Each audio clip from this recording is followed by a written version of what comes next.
আমার এই ফোনটা নিয়ে অনেকেরই অনেক অভিযোগ, বিস্তর অভিযোগ যে আমি কি এই ফোনটা চেঞ্জ করি নাই, ভাঙাচোরা মোবাইল ক্যামেরা ইউজ করি ইত্যাদি ইত্যাদি।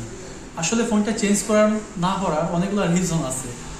আমি সবগুলো রিজন আজকে হইতাম না, কয়েকটা হাইড রাখবো, জাস্ট কয়েকটা হইব। ফোনের এই অবস্থার কারণ হচ্ছে টাহার তলে পড়ছি, বুঝছেন নি? একদিন চালাইতেছি, এইভাবে চালাইতেছি, ইউজ করতেছি, হঠাৎ থেকে যা সামনে সুইপ আইসে, আওয়াতে আমি তো কষ্টে বাইরে তুইছি, এই অবস্থা। আর এটি হচ্ছে আমার লাইফের সেকেন্ড স্মার্টফোন।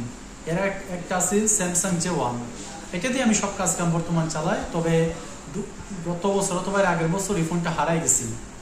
হারিয়ে যাওয়ার 4 মাস পরে পুলিশ উদ্ধার করছে, উদ্ধার করার পর আবার কি করছি। তবে এই ফোনটা যখন হারাইছে তখন আমি একটা OnePlus ফোন কিনছিলাম, OnePlus ফোনটা কিনে ঘষা খাইছি। যাই হোক, এই কথা হয়ে লাভ নাই। সো আমি বর্তমানে আমার যত কার্যক্রম আছে সবই কিন্তু এটার মাধ্যমে চালাই, এটাতে আমার চলে, কিন্তু